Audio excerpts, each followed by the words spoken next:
I'm here to talk about supported internships, and I think they are the most exciting programme that have come into special educational needs education in the last 10 years. They're phenomenal. So at the moment, there are 2,500 supported interns across the country, but the government have committed that by 2025, they're going to double that number. And they've actually put £18 million in nationally to make that happen. So lots of local authorities are getting support, lots of organisations are getting training so that we can build more capacity as a country and be able to offer young people that pathway into employment. For me, it's one of the most effective ways for young people with education, health and care plans to enter paid work. The results are really phenomenal. So what is a supported internship? It's an unpaid work-based study programme. So it is part of education and it lasts for a full academic year. You'll spend about 70% of your time in an employer of your choice, and you'll have a dedicated job coach with you all the time, and also a work buddy, which is somebody that we've trained in the workplace who can understand your needs and support needs and the role you're doing. You can also do English and maths at your college and any other qualifications around it, like vocational studies. And there'll be a choice of employers and roles where you'll be matched. So we're working with some brilliant employers across the city who have diversity and inclusion right at the heart of what they do.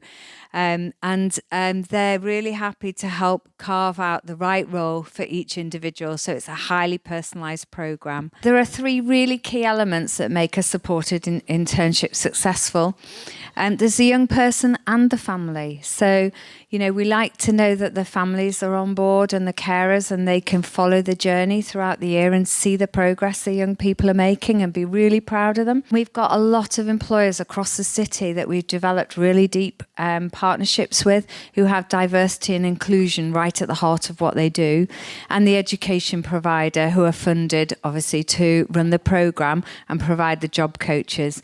So the funding comes from the ESFA, which is part of the Department for Education, and typically it's 3 days on an employer site and maybe 1 day at college. It might vary depending on which employer you're with, but generally that's the sort of average. So who can access a supported internship? You do need to have an education, health and care plan. We'd also say you do need to have a desire to move into paid work. That's really helpful.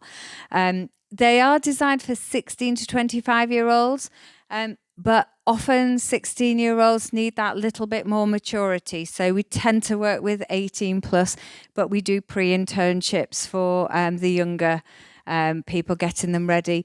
And ideally, you'd be in your final year of education, because the whole objective around a supported internship is to move you into your dream job, your paid career. Why would you do a supported internship? It's not just to get that job at the end, although that is the main objective. But what happens to our young people on the journey is phenomenal. We see huge strides in confidence, levels of self-belief, values. We see huge changes. The ability to work amongst adult colleagues and to be able to carry out a genuine role. This is not work experience. It's not a made-up role. When we create a role for a young person, it's made up of a few people in a department's pieces of work that match that young person, but it's real work that somebody else would be doing if that individual wasn't doing it. It's a real chance to find out what they're good at, and hopefully by the matching process that we do, you'll discover what you're good at and what you like. And you've got chances to learn so much along the journey. You can change role if you need to gain more skills. And, you know, all these things, learn how to manage time, how to manage your targets, employability skills. You know, you'll know everything that you need to know about how to get yourself employed in the future and learn how to be safe in work. What does a typical day look like as an intern? So generally they arrive at 9 o'clock in the morning into an employer's site 3 days a week. They have a dedicated base room, which is just for interns and the job coach. They'll spend time for the first hour working with their job coach, and that might be to deliver some employability skills, or it might be to discuss the tasks they're doing that day. And it's to make sure that they're feeling okay and ready to go out to work. At 10 o'clock, they join their department and their work buddy, and will have done a lot of preparation before this happens. So they'll understand the job, and they've got somebody on hand to help with the various elements if they get stuck. Our job coach will rotate around all of the interns in the building, and we have between 3 and 8 young people on each site, depending on the size of the employer, and 1 or 2 dedicated trained job coaches. At lunchtime, they tend to either come together and have lunch together as students, or some people prefer to have lunch with their colleagues in their department. And then they go back into their department for a couple of hours in the afternoon, do some more work. And at the end of the day, they come to kind of debrief, fill out a work log of all the skills that they've gained that day, and talk about any issues, any challenges, what they're doing the next day, and get ready for going home in the next day. So it's got a lovely flow to it, 3 days a week in the employer. Who will employ me at the end of my internship? So typically, a host employer may offer employment, but not always, because it's not really down to whether you're a superstar at the job. That's a given. It's often down to, is the headcount, is the finance to create that role? Does that role exist? So if not, the college or a third sector will support you to find that next place. And with all that experience behind you, it really drives that forward. And supported internships have been getting 50% into paid employment nationally, which is amazing, because the statistics before supported internships were really poor. But the good news is in Leeds, we've been getting between 85 and 90% into employment. So we're in the right city to do this. So brilliant. So in terms of ongoing support, once you're in employment, do not feel left, don't feel concerned about it, because there's still support. The employer will give support and access to work, have a financial pot that can be applied for equipment, and even job coach support, which can be tapered off or it can be left in place if necessary. So some great companies that we're working with. We're working in St James's, Leeds General Infirmary. They're all on their HMRC. We've got quite a few tax inspectors now, or well, I don't know what their titles are, but they're doing tax, all sorts of things around tax. KPMG, Johnson & Johnson, Sodexo. So many different organisations, and we have the pleasure of John Lewis in a moment with us today. The jobs that the young people have gone into, they're just across the board. There's no single one role that people go into paid work. We've got lab technicians, tribology labs, phlebotomists, cleaners, receptionists, retail assistants, data analysts, you name it, cybersecurity. There's no glass ceiling, sky's the limit. So take your ambition where it needs to go with a supported internship.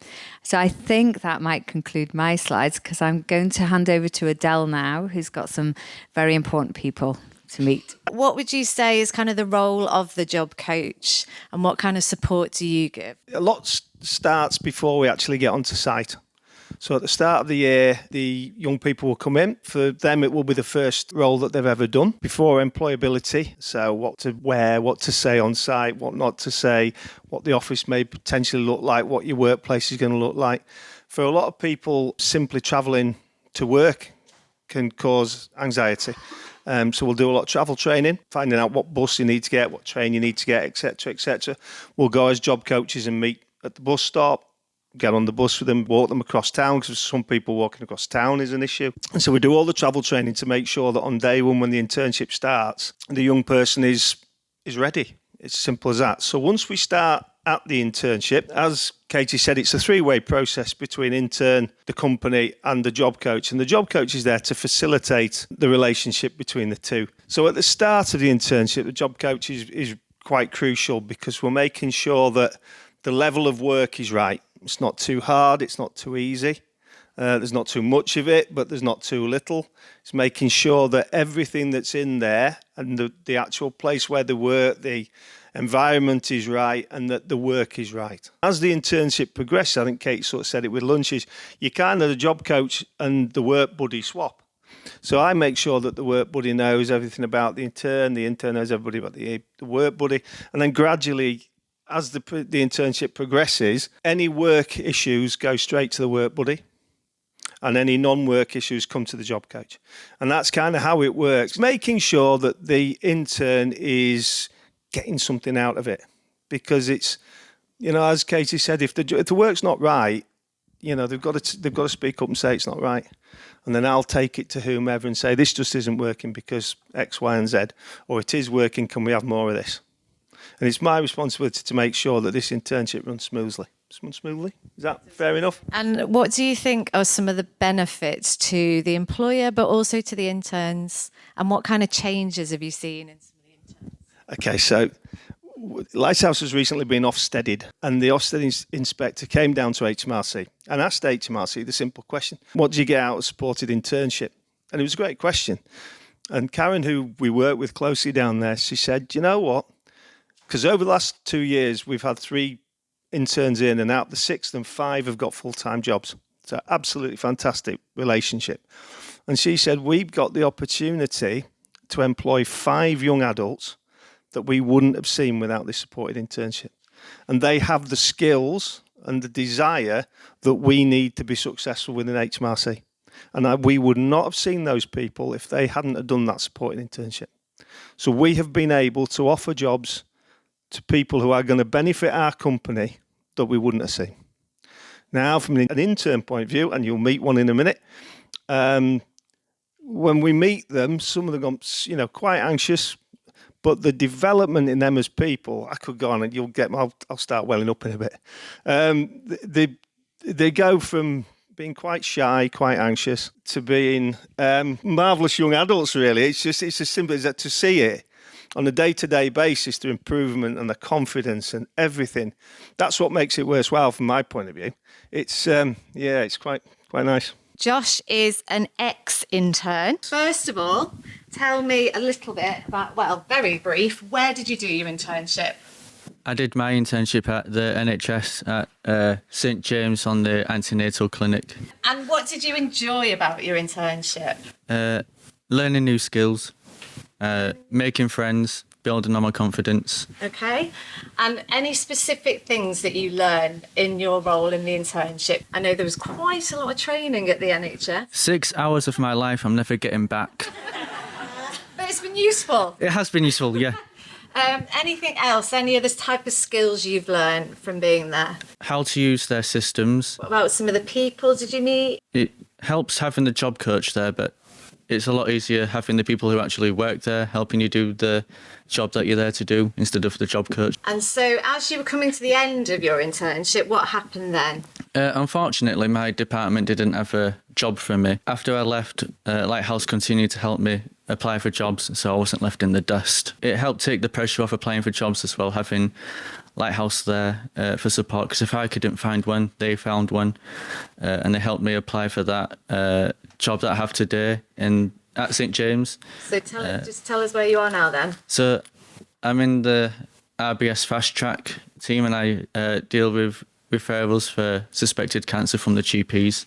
So one of the key things there was, although you didn't get a job in your department, you were known around the hospital, weren't you? So yeah. A lot of those skills you would learn, you were able to move into different departments. Yeah. And last question, what does it feel like to be in paid employment? It means I can go on a cruise next year. And I can go to London tomorrow, which has cost me a pretty penny. I won't tell the price. I'm in shock. But would you recommend the internship programme? I would, because it's been really helpful. I don't think I'd have a job if it wasn't for this supported internship. It's given me friendships that I hope will last for a very long time. In fact, me and a former intern are coming here in September to see Busted. Brilliant. Thank you so much, Josh. So Malachi is a current intern, and if you could just say where you're a current intern and what your kind of role is in that internship. I'm currently at HMRC working in RIS, which is Risk and Intelligence. We build cases for other analysts to then work and basically find the people that aren't paying their taxes as they should be doing, basically. Good work. What do you really enjoy about that internship and being on site? Specifically at HMRC, we're definitely treated as a colleague by the other people there. We're not treated as less than. We're given the same work. We're given the same opportunities that everyone else there would have as a full-time employee. So obviously, Malachi, you're coming to the end of your internship at the moment. So what's happening now for you? Where are you at? I think last week I was offered a fixed-term 2-year contract. So hopefully soon I'll be starting that, so getting paid and doing the same work I'd be doing, but as an actual employee. Round of applause for Malachi. Woo! What does that mean to you to be soon to be in a paid employment role? It's a lot. A few years back, I didn't think I would ever work. So to have the opportunity to go into a workplace and have a paid job is a lot. It means a lot. And I must say that Malachi is very modest because, he's made an absolutely incredible journey. And, along the way, not only are you now in paid employment or will be, you've made some really good friends along the way. So thank you very much, Malachi. Stephen, first of all, why did John Lewis decide to run the internship programme? Firstly, it very much ties into our partnership focus. We're very in touch with the local communities where we're based, and it helps us kind of leave behind a better world, which is one of the things that we're very much aiming to do within the partnership. From your kind of perspective, what are the real benefits both to the employer, but really importantly, what are the benefits to the interns? So for us as an employer, obviously we have these fantastic young people who are coming and really, really eager to learn about the job that they're getting involved in. A lot of the time, employee retention is really, really great because once they come in, they really enjoy doing the job and they like to stay for a very long time, which, as I'm sure some of you might know, in retail, we have quite a high turnover of people, so that's actually a massive positive. But for the interns themselves, they're getting a chance to learn very valuable life skills, very valuable work skills, meet lots of new people, expand their confidence in a lot of cases. And as you said earlier, it can lead to permanent employment and they have money in their pocket. Can you tell us kind of some of the roles, departments they've worked in, and also what are the changes you've seen with some of the interns? So we've got 3 main departments that they'll help out in at the moment. So we have obviously the selling department where you're on the shop floor, you're talking to customers. Then we also have the one that I work in called operations, where you're back in the stock rooms dealing with spreadsheets, stock, figures, ticketing, all sorts of things like that, visual merchandising. And then we also have a catering department where people are coming in, they're making food, serving food, again, speaking to customers in some cases. And I think that sort of the customer interaction especially is one of the things where you see the interns really expand their confidence. We've got a current intern who, his buddy was actually telling me earlier today that he was helping direct a customer around the floor and giving them some information on products, which he would not have done a few months ago. It's crazy to see and very, very rewarding to see how much they sort of blossom under the internship program. Why would you recommend the internship to both employer but also to young people? All of the above. But in seriousness, it really is it's a great opportunity for the interns themselves. Like some of them have made lasting friendships. Some of them have, I've already said, they've actually retained a job. We have 2 who have come through Lighthouse and have been working with us for one of them a number of years, and the other one's joined us last year full-time. Part-time, but he's actually expanded his hours to more full-time at his own request because he's really enjoying it. And obviously that's great for us. Thank you very much for your time and thanks for listening. Thank you.